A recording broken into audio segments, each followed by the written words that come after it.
Farmers today are facing rising costs, volatile markets, and extreme weather. The Better Way to Farm podcast digs into strategies to help you take control of farm inputs and maximize profit so your farm can thrive for generations. Remember to take advantage of our free resources at abetterwaytofarm.com. Now, from America's Heartland, here's your host. Welcome to today's podcast episode. We are excited, guys. I am blown away by what we get to do each and every day. Rod here to Better Way to Farm, where we increase yields, improve profits.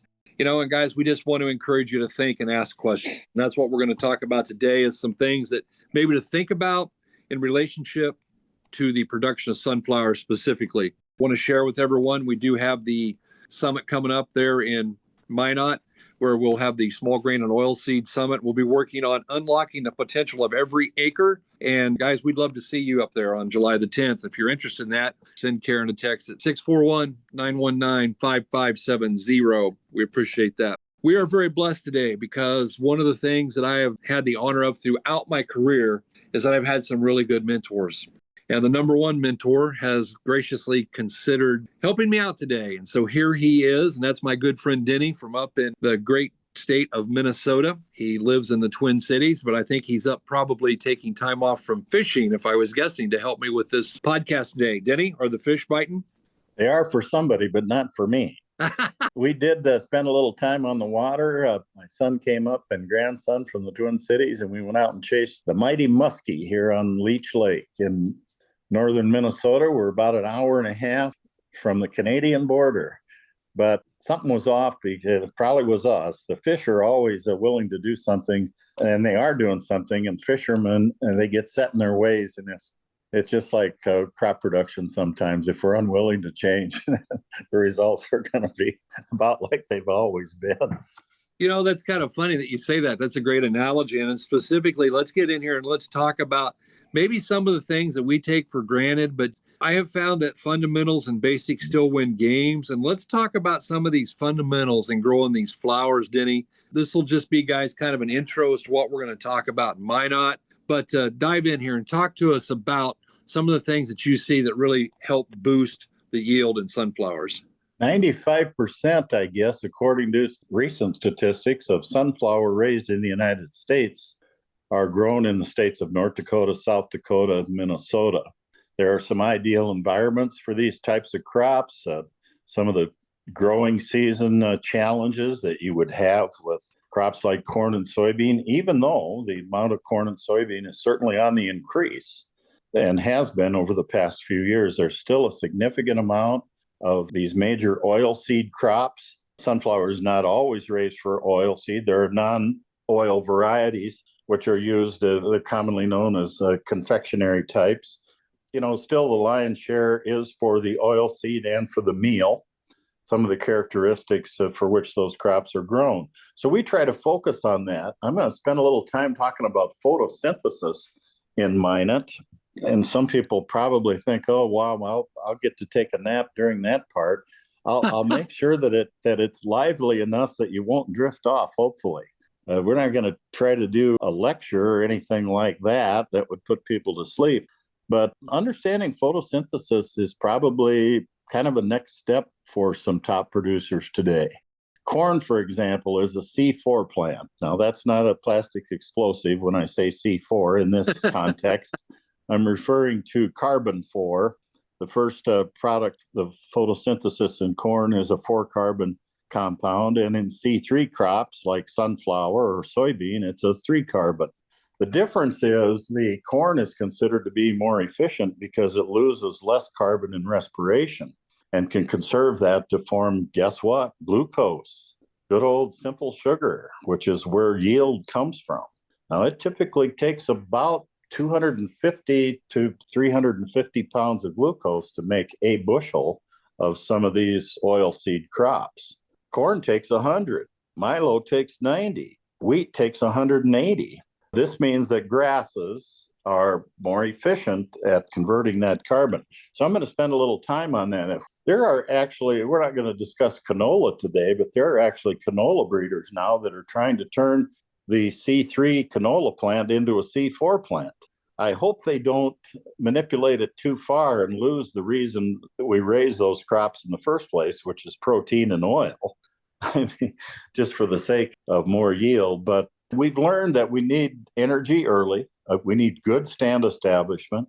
We need to get some phosphorus into these plants. We can't drop fertilizers directly on the seed and feel like we've been safe about it. Even your low salt plant foods, like you've worked with, Rod, need to be off the seed a little bit on the oilseed crops. But their early root systems will get into that, even if it's an inch or two away, and give us some early phosphorus uptake, which is critical for energy, that storehouse of energy. And we can monitor this with plant tissue, even in the sunflowers, through Midwest labs. We'll cover some key stages. Some labs have said, oh, there's only one stage you need to worry about. We think there's at least 2 key stages and sometimes 3 with the oil seeds. It does boil down to vegetative and reproductive. I mean, we get early vegetative stages and then we switch into reproductive. So we'll be focusing on that, but we're going to try to put more sugar together. That's all your plant is a sugar factory. I don't care what crop you're growing. It's a sugar factory. We're going to try to put more together and then keep it from being lost, so that it's there for yield in the end.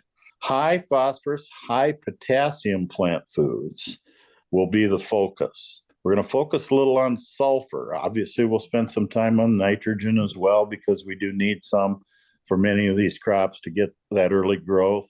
We'll spend a little time on what we can do with new generation plant growth regulators, especially for early vegetative. I mean, when we say North Dakota, South Dakota, and Minnesota, a lot of times we're also talking about cold soils, aren't we? Yes, we are. Not like Oklahoma. We're going to do things differently on wheat, for example, up in this country than we are down in Texas and Oklahoma. Part of that's temperatures and so on. Potassium is just critical for quality, disease resistance, good standability. And many of the soils here will actually test pretty high in K, but a few years back, and it wasn't 10 years, about 6 years back from recollection, the University of Minnesota pulled a little bulletin out on just on potassium. It was like 5 and 6 pages long.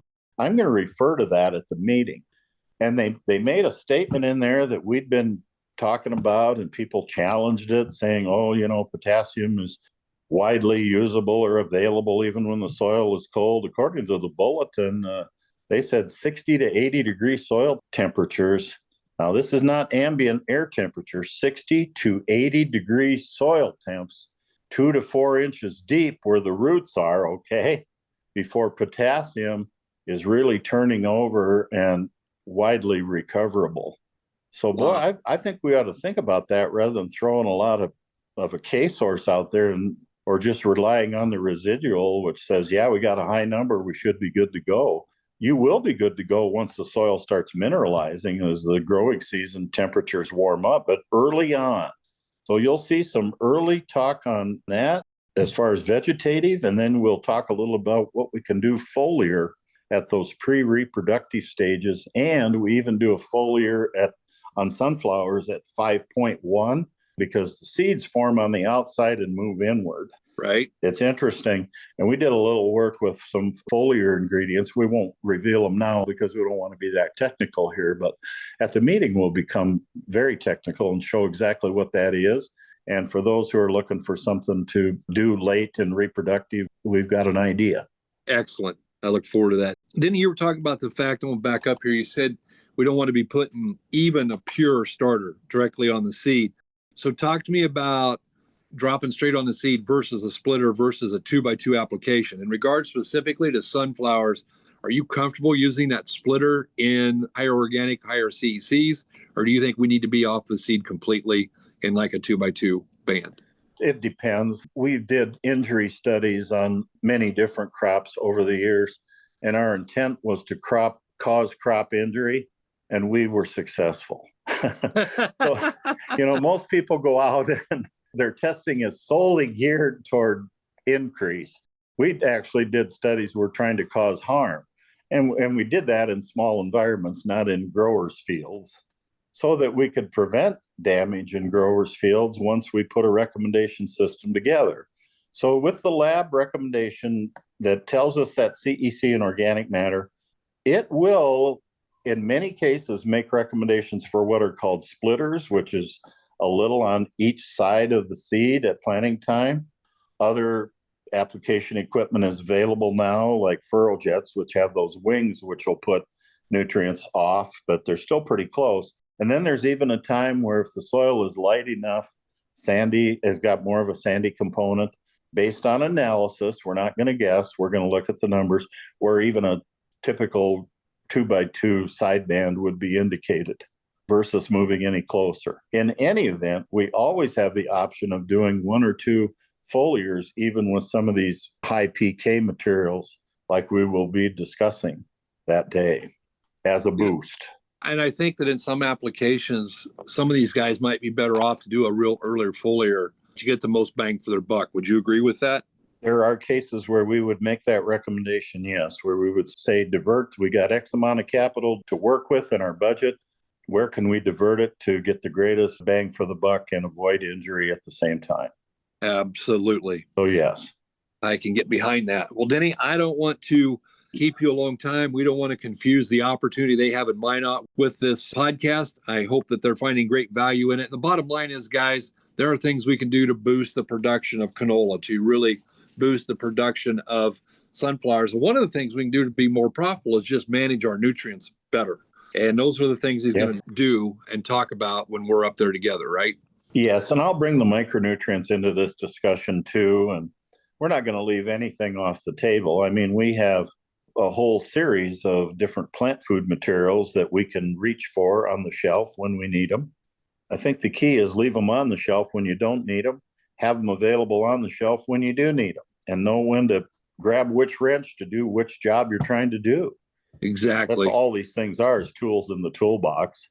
And that's what we're going to fine tune, is how do we know which tool to grab and when to use it and how much of it to use. So we're going to show some specific ratios also in plant tissue.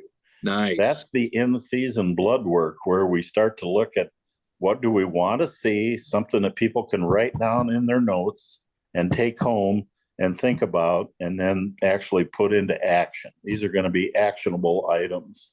We'll say a little about theory. You always have to talk theory. Some people come to meetings and that's all they want to hear is theory. And then others come and say, theory's great, but I can't take it to the bank. So there'll be a little bit of theory. In other words, things that maybe need more research. But the bulk of what we'll spend time on is things that are more etched in concrete that you can actually cash in right now.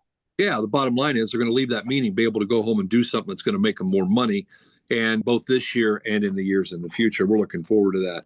Well, Denny, I just want to say thank you for your time. I don't want to, somewhere out there's probably a big fish that's got your name written all over him, and I know you're going to want to go clobber him, so I'm going to let you do that.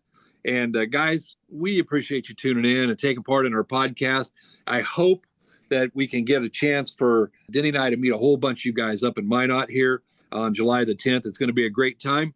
And we're going to get together up there at that conference and talk about what we can do to make a little more money. If there's something we can do for you, reach out. Send Karen a text at 641-919-5570. Thank you guys for tuning in. We do hope you're having a better day.